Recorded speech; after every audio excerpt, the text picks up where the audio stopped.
ഹരേ കൃഷ്ണ. ഹരേ രാമ ഹരേ രാമ രാമ രാമ ഹരേ ഹരേ. ഹരേ കൃഷ്ണ കൃഷ്ണ കൃഷ്ണ ഹരേ ഹരേ. ഹരേ രാമ രാമ രാമ ഹരേ ഹരേ. ഹരേ കൃഷ്ണ കൃഷ്ണ കൃഷ്ണ ഹരേ ഹരേ. ഹരേ രാമ രാമ രാമ ഹരേ ഹരേ.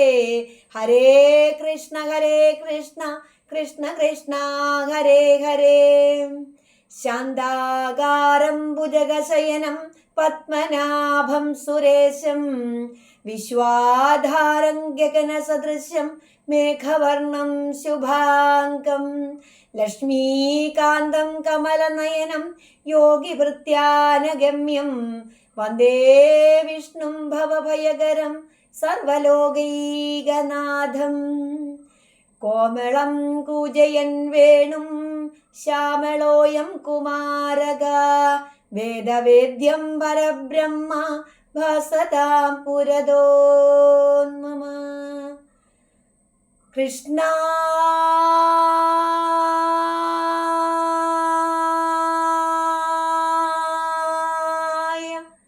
വാസുദേവായ ദേവകീ നന്ദനായ ജ നന്ദഗോപകുമാരായ ഗോവിന്ദായ നമോ നമ. ഹരേ കൃഷ്ണ. എൻ്റെ പീതാംബരം എന്ന യൂട്യൂബ് ചാനലിലേക്ക് എല്ലാ സുഹൃതികൾക്കും ഹൃദയം നിറഞ്ഞ സ്വാഗതം ആശംസിച്ചു കൊള്ളുന്നു. ഇന്ന് നമ്മുടെ സുപ്രഭാതം പത്തനംതിട്ട ജില്ലയിലെ പൊന്നു തിരുവാറന്മുളയപ്പൻ്റെ അടുക്കലായിരുന്നു നമ്മുടെ സുപ്രഭാതം. വെളുപ്പിന് നമ്മളൊരു 5 മണി ആയപ്പോൾ ഭഗവാന്റെ അടുക്കൽ പോയി ഭംഗിയായിട്ട് ഭഗവാനെ കണ്ടു തൊഴുതു. കളഭത്തിൽ അങ്ങനെ സുന്ദരനായിട്ട് നിൽക്കുന്ന മോഹന രൂപമാണ് ഭഗവാന്റേത്. വളരെ പുഞ്ചിരി തൂകി കാരുണ്യമൂർത്തി ഭാവത്തിൽ ഏതൊരാടെയും വിഷമങ്ങളെല്ലാം മാറ്റി ആ പുഞ്ചിരിയാൽ എല്ലാം മാറി. അതാണ് ഭഗവാനെ ചെന്ന് കാണുന്ന മാത്രയിൽ തന്നെ നമുക്ക് ആനന്ദമാണ്. എല്ലാ ദുഃഖങ്ങളും അവിടെ സ്വീകരിച്ചു. ഒരു ദുഃഖങ്ങളും ആരും പറയാൻ അങ്ങോട്ട് പോകണ്ട. കാരണം ഭഗവാനെ കണ്ടു കഴിയുമ്പോൾ ഒന്നും പറയാൻ നമുക്കില്ല. സാക്ഷാൽ ഗുരുവായൂരപ്പൻ്റെ അതേ മഹത്വമാണ് തിരുവാറന്മുളയപ്പനെ. അപ്പോൾ ഭഗവാനെ കണ്ട് നമ്മൾ ഭംഗിയായിട്ട് തൊഴുതുകൊണ്ട് നിൽക്കുമ്പം ഇങ്ങോട്ട് ചിരിക്കുന്ന പോലെ അങ്ങോട്ടും ചിരിച്ച് വല്ലതും കുസൃതികൾ ചോദിക്കാനേ കാണും. അത്രയ്ക്ക് മനോഹരാണ്. അങ്ങനെ മുത്തുമാലകൾ പോലെ ആ പൂമാലകൾ അങ്ങനെ നിരന്ന് ധാരാളം കഴുത്തിലുണ്ട്. വളരെ മനോഹരമായിട്ട് നിൽക്കുകയാണ് പുഞ്ചിരിച്ചുകൊണ്ട്. ആ ഭഗവാന്റെ മനോഹര രൂപമൊക്കെ കണ്ട് തൊഴുത് വെളുപ്പിനെ തിരുക്കുറഞ്ചപമൊക്കെ നടത്തി ഭഗവാന്റെ അടുക്കൽ സമർപ്പിച്ചിട്ട് നമ്മൾ വീട്ടിലേക്ക് രാവിലെ വന്നത്. അപ്പോൾ ഇനിയും നമുക്ക് ഭഗവാന്റെ കഥയൊക്കെ പറയണമെങ്കിൽ ഭഗവാന്റെ അനുഗ്രഹം വേണമല്ലോ. അപ്പോൾ ആ ഭഗവാന്റെ ആയിരക്കണക്കിന് കോടിക്കണക്കിന് നാമങ്ങളുള്ള ആളാണ് നമ്മുടെ ഭഗവാൻ. അതിൽ ഭഗവാന്റെ നാരായണ നാമത്തിന്റെ മഹത്വം നമുക്കിന്ന് അജാമിള മോക്ഷം കഥയിലൂടെ പറയാം. അപ്പം എല്ലാവരും കഥ കേൾക്കാനായിട്ട് വരിക. എല്ലാവരും കഥ കേൾക്കുന്ന എല്ലാവരും തുടക്കത്തിൽ തന്നെ എനിക്ക് സബ്സ്ക്രൈബ് ചെയ്യുകയും ലൈക്ക് ചെയ്യുകയും ഒക്കെ ചെയ്യുക.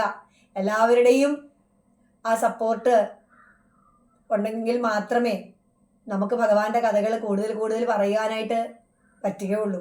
അപ്പോൾ തീർച്ചയായിട്ടും നമുക്ക് ഭഗവാന്റെ കഥകളിലേക്ക് കടക്കാം.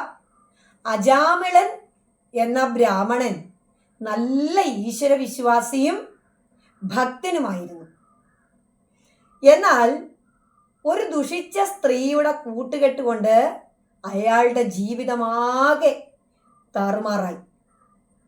അയാള് ശരിക്കും മദ്യപാനിയും അതുപോലെ മത്സ്യമാംസങ്ങൾ ഭക്ഷിക്കുന്നതിനുമായിട്ടൊക്കെ അങ്ങ് മാറി. ഏത് നീച പ്രവർത്തികളും ചെയ്ത് മക്കളെയും ഭാര്യയെയും ഒക്കെ പോറ്റാൻ തുടങ്ങി. അവസാനം മരിക്കാറായി. ഭാര്യയും മക്കളും അയാളെ വെറുക്കാൻ തുടങ്ങി. മരണത്തോട് മല്ലിടുന്ന അജാമിളൻ ബ്രാഹ്മണൻ തൻ്റെ പഴയ കാലത്തെ അനുഭവങ്ങളെല്ലാം ഓർത്തു കണ്ണുനീർ പൊഴിച്ചുകൊണ്ട് കഴിഞ്ഞുകൂടിയ ഒരു ദിവസം യമകിങ്കരന്മാർ അദ്ദേഹത്തെ കൂട്ടിക്കൊണ്ടു പോകാനായിട്ട് അവിടെ അടുത്തെത്തി. അവരെ കണ്ട് ഭയന്ന അജാമിളൻ തന്നോട് സ്നേഹമായി പെരുമാറുന്ന ഇളയ മകനെ വിളിച്ച് കരയാൻ തുടങ്ങി. അവന്റെ പേര് നാരായണൻ എന്നാണ്. അവൻ നാരായണ എന്നെ രക്ഷിക്കണേ, നാരായണ എന്നെ രക്ഷിക്കണേ എന്ന് ഉറക്കെ വിളിച്ചു കരഞ്ഞു. പെട്ടെന്ന് തന്നെ നാരായണ പാർഷദന്മാർ വന്ന് യമകിങ്കരന്മാരെ ആട്ടി ഓടിച്ചു. അജാമിളനെ രക്ഷിച്ച് ഭഗവത് പാദത്തിലെത്തിച്ചു. അപ്പൊ തൻ്റെ മകന് ആ ഈശ്വരന്റെ പേരിട്ട അജാമിളൻ അന്ത്യസമയത്ത് ഈശ്വരൻ അല്ലെന്ന് അറിഞ്ഞു വിളിച്ചത് ഫലപ്രാപ്തിയിലെത്തി. പൂന്താനം പാടിയതുപോലെ നമുക്കും പാടാം. എണ്ണമറ്റ തിരുനാമമുള്ളതിൽ ഒന്നു മാത്രം ഒരിക്കൽ ഒരു ദിനം സ്വസ്ഥനായിട്ടിരിക്കുമ്പോഴെങ്കിലും സ്വപ്നത്തിൽ താൻ അറിയാതെയെങ്കിലും ഈ ഈശ്വരനാമം പറയാൻ ഇടയായാൽ അത് നമുക്ക് ദുഃഖമോചനത്തിനിടയാകും. നമ്മുടെ മാതാപിതാക്കളൊക്കെ ചെറുപ്പത്തിൽ നമുക്ക് പേരുകളൊക്കെ ഇടും. പലപ്പോഴും ഈശ്വരന്മാരുടെ പേരുകളാണ് നമുക്ക് ഇടാറുള്ളത്. ആ പേര് വിളിക്കുമ്പോൾ തന്നെ, കുട്ടിയെ വിളിക്കുന്നതാണെങ്കിൽ പോലും ആ പേര് വിളിക്കുമ്പോൾ തന്നെ വീടിൻ്റെ അന്തരീക്ഷത്തിൽ ആ ഈശ്വരനാമം മുഴങ്ങും. ആ ഈശ്വരനാമം മുഴങ്ങുന്ന വഴി ഒരാരോഗ്യകരമായ ഒരു ശക്തി പ്രവാഹം തന്നെ ഉണ്ടാകും. കൂട്ടുകാരാണെങ്കിലും അതുപോലെ സുഹൃത്തുക്കളായിട്ട് മറ്റാരാണെങ്കിലും ശരി, നമ്മളെ ആ പേരുകളൊക്കെ പലതവണ നമ്മുടെ പേരുകൾ വിളിക്കുമ്പോൾ അറിയാം. ഉദാഹരണത്തിന് പണ്ടൊക്കെ ശങ്കരനും പാർവതി എന്നും ഒക്കെ പേരുകളുണ്ട്. അപ്പോൾ അവരെയൊക്കെ വിളിക്കുമ്പോൾ അവരറിയാതെ പോലും ആ ഈശ്വര അനുഗ്രഹം അവരിൽ ഉണ്ടാകും. അപ്പം നമുക്ക് ഈ കഥകളിൽ കൂടി രണ്ട് ഉപകഥകളാണ് കിട്ടിയിരിക്കുന്നത്. ഗുണപാഠമാണ്. ഒന്ന്, നമ്മൾ കൂട്ടുകാരെ തിരഞ്ഞെടുക്കുമ്പോൾ നല്ലവരുമായിട്ട് കൂട്ടുകൂടുക. ആ മോശമായിട്ടുള്ളവരുമായിട്ട് നമ്മൾ കൂട്ടുകൂടിക്കഴിഞ്ഞാൽ നമ്മളും അതിൽ ചെന്ന് പെടുമെന്നുള്ളത് ഈ കഥയെ കൂടെ മനസ്സിലാക്കുക. എത്ര നല്ല വ്യക്തിയാണെങ്കിൽ പോലും നമ്മുടെ കൂട്ടുകെട്ട് ശരിയല്ലെങ്കിൽ നമ്മുടെ ജീവിതത്തെ അത് നല്ലതായിട്ട് ബാധിക്കും. അതുപോലെ പേരിടൽ കർമ്മം, പേരിടുമ്പോൾ കുട്ടിക്കും കൂടെ ഗുണമായിട്ട് ഐശ്വര്യമായിട്ടുള്ള പേരുകൾ നമ്മൾ തിരഞ്ഞെടുക്കുക. ഇപ്പം 2 അക്ഷരത്തിലൊക്കെ നിൽക്കുന്ന പേരുകളാണ്. പേരിൻ്റെ അർത്ഥം മനസ്സിലാക്കി നമ്മൾ പേരുകൾ ഇടുക. ഈശ്വരനാമങ്ങൾ ഇടുക എന്ന് പറയുന്നത് തന്നെ ഏറ്റവും പുണ്യമാണ്. അപ്പം നാരായണ നാമത്തിൻ്റെ മഹത്വമാണ് നമ്മളിപ്പോൾ ഇവിടെ പറഞ്ഞത്. അപ്പം നാരായണ എന്ന ഒരു നാമം അവിടെ അറിയാതെ എങ്കിൽ പോലും തൻ്റെ കുട്ടിയെ വിളിച്ചതാണ്. സാക്ഷാൽ ഭഗവാനാണത് അവിടെ സ്വീകരിച്ചത്.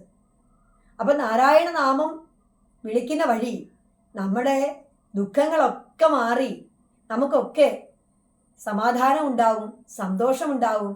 എത്രത്തോളം നാരായണ നാമം ജപിക്കാൻ സാധിക്കുന്നുവോ അത്രത്തോളം നമുക്ക് മോക്ഷം കിട്ടും. അതാണ് നാരായണ നാമത്തിൻ്റെ മഹത്വം.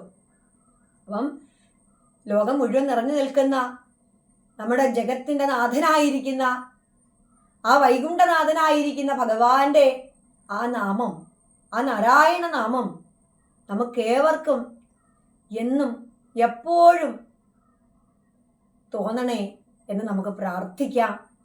എല്ലാവർക്കും നല്ലൊരു ദിവസം ആശംസിച്ചു കൊള്ളുന്നു. എല്ലാവർക്കും ഭഗവാന്റെ അനുഗ്രഹം ഉണ്ടാവട്ടെ.